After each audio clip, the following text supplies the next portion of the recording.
മെയിനായിട്ട് നമ്മളുടെ പൊതു നിലപാടിനെ രണ്ടായിട്ട് തിരിക്കാം: കൊതി ആൻഡ് പേടി, ഡിസയർ ആൻഡ് ഫിയർ. ഫിയർ അറിയാമല്ലോ, പലതരം ഫിയർ. ഞാൻ ഈ അടുത്തിടെ ഒരു പ്രോഗ്രാം ചെയ്തേ ഉള്ളൂ.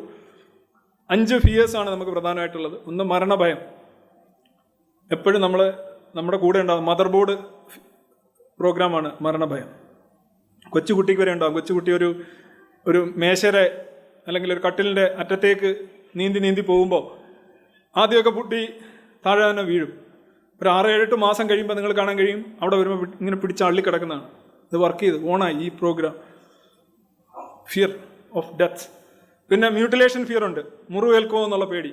പശു കുത്താൻ വരുന്നു, പട്ടി കടിക്കാൻ വരുന്നു, മരിക്കുമെന്ന് പേടിച്ചല്ല നമ്മൾ ഓടുന്നത്. മുറിവേക്കും, ചതയും, ആംബ്യൂട്ടേഷൻ അങ്ങനെ എന്തെങ്കിലും വരുമെന്നുള്ളതാണ്. മറ്റൊന്ന് സെപ്പറേഷൻ ഫിയർ.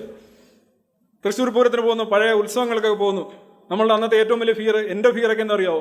അമ്മയുടെ അച്ഛൻ്റെ കൈ വിട്ടുപോയി കഴിഞ്ഞാൽ, ആൾക്കൂട്ടത്തിൽ ഒറ്റപ്പെട്ടു പോയി കഴിഞ്ഞാൽ, പിരിഞ്ഞു പോയി കഴിഞ്ഞാൽ എന്ത് ചെയ്യും എന്നുള്ളതാണ് സെപ്പറേഷൻ ഫിയർ. പിന്നെ ഓട്ടോണമി സംബന്ധിച്ചുള്ള ലോസ്.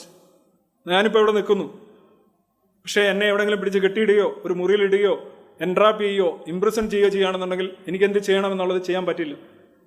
എൻ്റെ ഓട്ടോണമി നഷ്ടപ്പെടുകയാണ്. ഓട്ടോണമി നഷ്ടപ്പെടുമോ എന്നുള്ള ഫിയറാണ് ഏറ്റവും വലിയ ഫിയർ.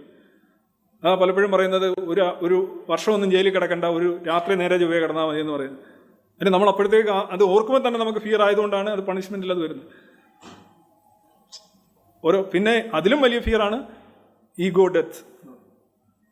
നമ്മളുടെ ആത്മാഭിമാനം, നമ്മളുടെ എന്താ പറയുക, ഈഗോ. ഇപ്പോൾ ഒരു പോക്സോ കേസിൽ നിങ്ങൾ ഉൾപ്പെടുത്തുന്നു, നിങ്ങളെ അമ്മയാവട്ടെ അച്ഛനാകട്ടെ, നിങ്ങളെ പിന്നെ വെറുതെ വിടുന്നു, പക്ഷെ നിങ്ങൾ മരിച്ചിട്ടുണ്ടാവും. സമൂഹത്തിൽ നിങ്ങൾക്ക് വലിയ തോതിലുള്ള പരിക്കേറ്റിരിക്കുകയാണ്, നിങ്ങളുടെ മരണം തന്നെ സംഭവിച്ചിട്ടുണ്ടാവും. നമ്മളെപ്പോഴും ഭയക്കുന്നത് ഈഗോ ഡെത്തിനെയാണ്. നമ്മൾ സോഷ്യൽ മീഡിയയിലൊക്കെ ഇടപെടുമ്പോൾ നമുക്കെതിരെ ഒരു പൊങ്കാലയോ അല്ലെങ്കിൽ ഒരു ലിഞ്ചിങ്ങോ ഒക്കെ വരുന്നതൊക്കെ ഒഴിവാക്കാനായിട്ടുള്ള ഒരു അബോധപൂർവമായിട്ടുള്ള ഒരു ശ്രമം നമ്മുടെ മസ്തിഷ്കം നടത്തിക്കൊണ്ടിരിക്കും. അത് കുഴപ്പമാവുമോ, അത് പ്രശ്നമാവുമോ, അങ്ങനെ ചെയ്താൽ ഇങ്ങനെ വരുമോ? ഇതെല്ലാം നമ്മൾ നോക്കുന്നത് നമ്മുടെ ഇമേജ് ലോസ്, നമ്മുടെ ഇൻഡിവിജ്വാലിറ്റിക്ക് ഉണ്ടാകുന്ന പരിക്ക്. ഇതൊക്കെയാണ് പ്രധാനപ്പെട്ട ഭയങ്ങൾ. ഈ ഭയങ്ങളുടെ എല്ലാ സമാഹാരങ്ങൾ ആയിട്ടുള്ള കാര്യം വളരെ കൃത്യമായി ചൂഷണം ചെയ്താണ് ഈ മതങ്ങളും അന്ധവിശ്വാസങ്ങളും ഒക്കെ പോകുന്നത്. ഈ വാസ്തു എങ്ങനെയാണ് വിജയിക്കുന്നത്? വാസ്തു ജസ്റ്റ് പേടിപ്പിക്കലാണ്. കന്നിമൂലയിലെ കക്കൂസ് വെച്ച് കഴിഞ്ഞാൽ പ്രശ്നമാവുമോ എന്ന് പറയുക. പ്രശ്നമാവുമോ? ആവും. ഒരെണ്ണമായാൽ പോരെ. ഇപ്പം ചൊവ്വാദോഷത്തിൻ്റെ കാര്യത്തിലും കറക്റ്റായിട്ട് വർക്ക് ചെയ്യുന്നില്ല. എത്ര നൂറ്റാണ്ടുകളായിട്ട് എന്തുകൊണ്ടാണ് വർക്ക് ചെയ്യുന്നത്? ചൊവ്വ ഉണ്ടായിട്ടോ, ചൊവ്വ കയറി ഹിന്ദു സ്ത്രീകളെ പുരുഷന്മാരെ കയറി ആക്രമിക്കുന്നുണ്ടോ ആണോ? അല്ല. Still it will work. It will work because you have a program for that. അല്ലാതെ